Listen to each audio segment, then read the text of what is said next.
ಉಡಾಯಿಸೋ ಖಾರ ಬಣ್ಣ ರುಚಿಯನ್ನು ನೀಡುತ್ತದೆ. ಮೆಣಸಿನ ಪುಡಿ ಚಿಂದಿ ಉಡಾಯಿಸೋ ಖಾರ ಬಣ್ಣ ರುಚಿ. ರಾಜಧಾನಿ ಬೆಂಗಳೂರಿನಲ್ಲಿ ಬಾಯಿ ತೆರೆದಿದೆ ಮೇಘರಾಜ. ರಾತ್ರಿಯಿಡೀ ಧೂ ಅಂತ ಮಳೆರಾಯ ಆರ್ಭಟಿಸಿದ್ದಾನೆ.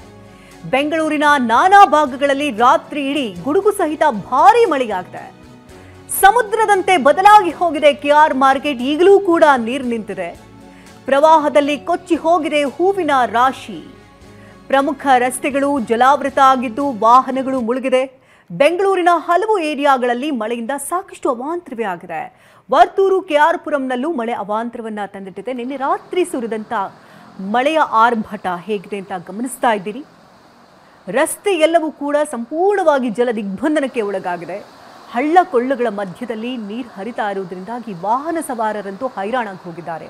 ಇನ್ನೇನು ಕೆಲಸ ಮುಗಿತು, ಮನೆಗೆ ಹೋಗಿ ನೆಮ್ಮದಿಯಾಗಿ ಸೇರ್ಕೊಂಡು ಊಟ ನಿದ್ದೆ ಮಾಡೋಣ ಅಂತ ಇದ್ದಂಥವ್ರಿಗೆ ದೊಡ್ಡ ಮಟ್ಟದಲ್ಲಿ ಪೀಕಲಾಟ ಶುರುವಾಯಿತು.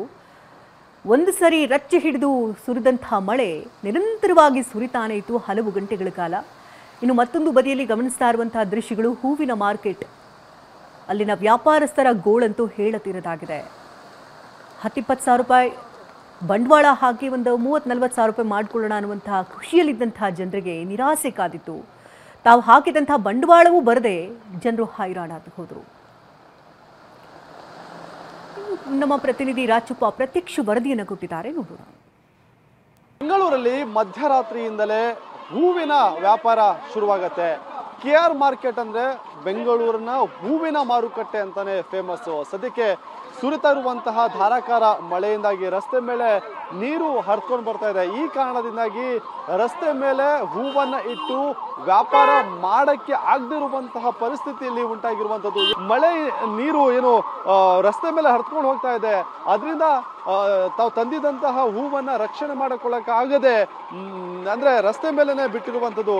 ರಸ್ತೆ ಮೇಲೆ ನೀರು ಬಿಟ್ಟು ಏನು ಹೂವನ್ನ ಬಿಟ್ಟಂತ ಕಾರಣದಾಗಿ ಕೆಲವು ಹೂಗಳೆಲ್ಲವೂ ಕೂಡ ಕೊಚ್ಕೊಂಡು ಹೋಗಿರುವಂಥದ್ದು.